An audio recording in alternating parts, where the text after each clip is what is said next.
as to simulate a normal world, but we set the gatherable items multiplier and the gatherable objects respawn intervals, but we reset everything back to as if it was in a normal world. So this is related to even if you're in a server, a dedicated server, or on your own map that you're running as a normal pace or anything to that degree, this will be all the same. This is how it is. This is the base level stuff. It's all ones across the board whenever you're doing it in the first place. So in today's video, we decide on what is the best gold farming method. After the patch where they made it to where nails are now worth nothing, there's been struggle bus to see what is the best gold farming method. And today we tested 3 different methods to see which one is the best. We did a berry farming method where you cook the berries. We did a salad making method, and then we did a pizza making method. Tested all 3 for 1 hour. The rules were that I could only use 15 pals to simulate a dedicated server or normal world. Everything started with 3,000 cooked berries. We did not do any salad or anything that we weren't making at the time as to keep a base level. We then sold off what we had to figure out how much money we could make off of said items. And for reference, or what we have bred up for this is 11 Lilines, 4 Yormantides maxed out, Frostallion Nox that were maxed out. We used some cows that were maxed out as well, along with the bee guards. And our transporting method was the flopies. And for us to maintain power,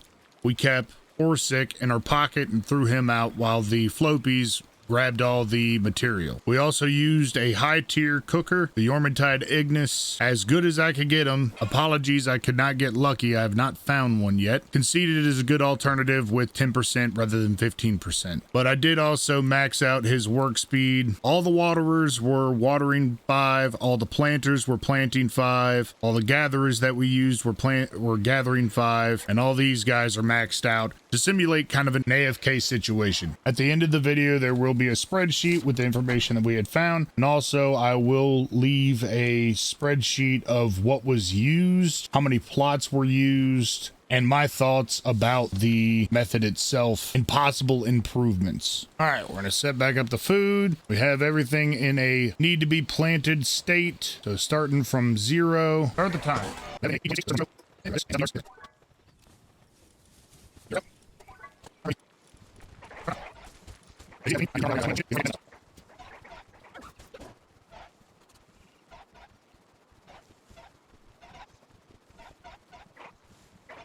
Time. All right, we're gonna pull the Lilines, let the Yormantides finish up their watering and everything. What's being grown, we'll tally up what we got. That's everything cleared out. All right, so in an hour, we got 22,000. We'll say 25,000 as even with berries, but we'll sell off what we have right now and see how much gold we get. $220,970. All right, we'll get set up for the next test. So next we're doing salads. Start the clock.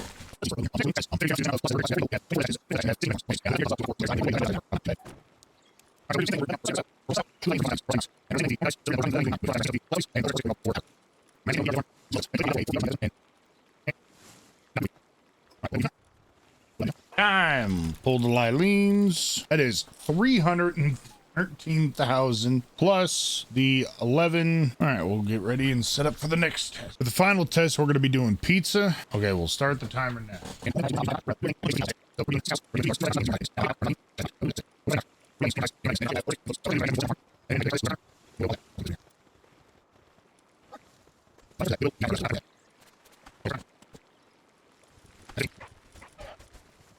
Time. Let's drag everything back in. Selling the pizza alone only nets us 117K, 117,450.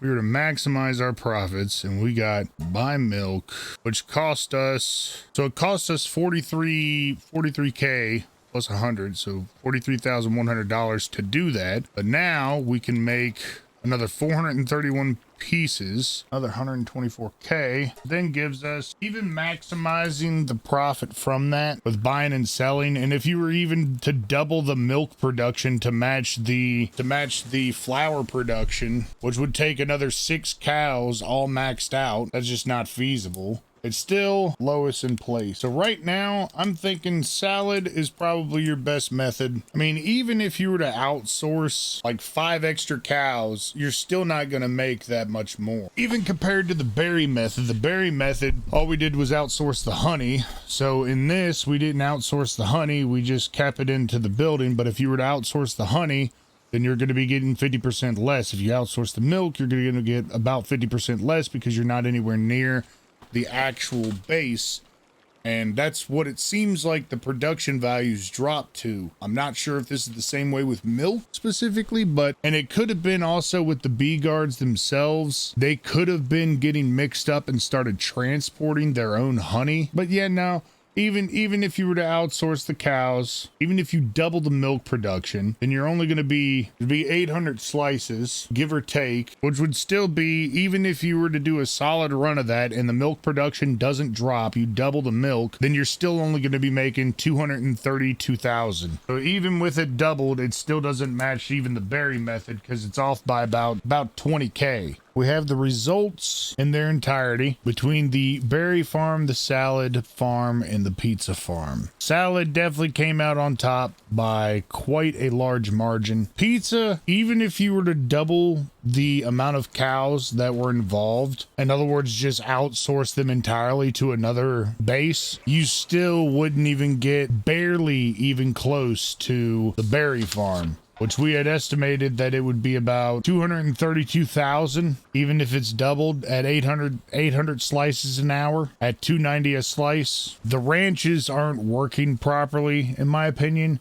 You're going to have to do it for honey because you can't buy honey. My suggestion is get 4 bee guards maxed out, whatever passive traits that you want on them. I would probably suggest Diet Lover, Workaholic. Diet Lover specifically, that's the one that's really only going to affect them because, like I have said before, and I'll say it again, I've never seen any of the farming or grazing animals take a break, get upset and stop working or anything of that nature. So sanity depletion really doesn't go down when they're grazing, it doesn't seem like. The one thing that I do see go down is their food, and if you put Diet Lover on there, they'll eat less, so they'll be in and out of the pen less. As far as anything else, it's kind of, dealer's choice at that point. As far as the berry plot goes, it was as advertised. They said when I was talking to the people that were discussing it before, is 11 Lilines, 3 Yormantides, and 1 Yormantide Ignis, and you could produce up to $200,000 an hour, and we hit $250,000 an hour. With the salad, this is a new thing that had kind of come about, and this was kind of my own setup. I didn't take anybody's advice with how to set it up. I just kind of went with a little bit of a variation of what the berry was, with doing at that point 9 Lilines, 1 Frost Stallion Knock, 4 Yormantides, and 1 Yormantide Ignis, which ended up working out pretty well, as we could see. So these are the main results. This is the pals that we used for each. This is the plots that we used, and if you can't tell, B is berry, L is lettuce, and T is tomato, W is wheat. We used 40 plots in total for the berry farm. We used 40 plots in total for the salad, but we did an offset between tomatoes and lettuce to keep it more even, because if not, then tomatoes will outgrow the lettuce and end up surpassing them by a lot. And in the pizza farm, we did 4 tomato, 4 wheat, and 4 berry. Could you make the pizza farm work? Possibly, but you would need to have an entire farm and an entire base devoted to just cows. But like we said before, if you double the cows, which will go from 6 to 12, you only have 3 more slots for more cows. You're not going to exceed that amount. So I think in general that the pizza one is just 100% out. Berry plot is simple. The salad plots are a little bit more complicated with the fact that you have to farm for more material in order to get them. With the berries, 120 seeds, 800 stone, 800 wood flat. That's all you need. And that's to do 40 plots. For the salad, you had to have 75 tomato seeds and 63 lettuce seeds. Not only that, but in combination between those amount of plots, you would need 2,420 stone and 3,430 wood. with 305 PAL fluid. Stone and wood, not that difficult to get. Most people are going to have that on hand if they've been running the stone pit and the tree farm. But with the PAL fluid, my suggestion is to get an Orsic or Orzerk, however you want to say it, a little lightning dude that we use for power. Boost him up because one of his major skills, and we'll show you here, his partner skill is while fighting together, water pals drop more items when defeated. Now, there are a couple pals that drop PAL fluid specifically, but one of the main ones and one of the best farming spots is definitely the Gobfin Turf, which is located right meow. This is the perfect spot to farm for PAL fluid. Take him, boost up his partner skill, and instead of 1 per Gobfin, you'll be getting at least double, if not sometimes triple, the amount of PAL fluid that you'd be getting if you boost him up. But yeah, in my opinion, as far as anything goes, your best money is definitely the salad. But I think as far as if you're struggling on materials and you're not willing to really go through the entire effort of getting materials for the tomato and lettuce, then the berries is a good alternative. You're gonna get a decent amount off of it and be able to do it completely AFK with no thought. One thing that I will also say as well is when you're dealing with these plots, the reason why I had them 2 stack and not 4 stack or 5 or 3 even, is because the Flopies specifically will not gather anything that's above a 2. They've managed to get on top of a 3 every once in a while, but they rarely get on top of the 3. They will have absolutely zero trouble getting on top of a 2 stack, and with that, then you'll have 20 plots in total, and them being double stacked will give you 40. There's not too much difference as far as movement goes.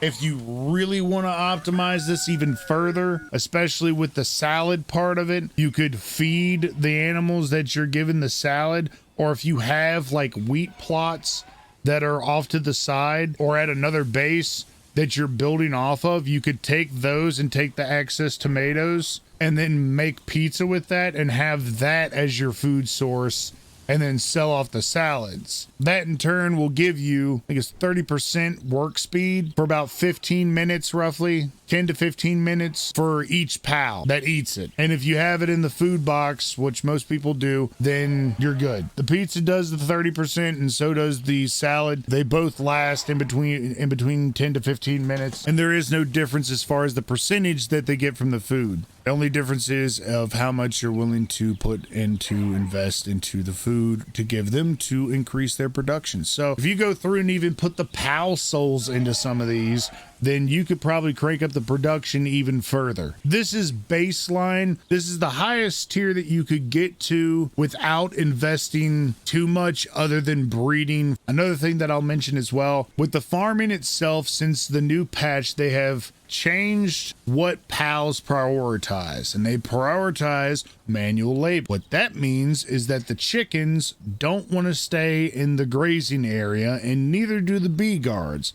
If it is logging, planting, or gathering, they're going to be pulled off of it almost every time, unless you assign them and unless you watch them the whole time while they're assigned. I have had them been pulled off even after assigning them. Take that as you will. Hope you guys enjoyed the video. Keep you willy washed. We'll see you guys on the next one. Guys, have any questions or comments, do them down below. And the first time that I'm going to ask, but if you guys could drop a like on this video. I worked pretty long on this one. It was about 5 days worth of breeding and testing to get this all set up. So I appreciate everybody's love and support onto the channel, and we'll see you guys on the next one. Keep you willy washed.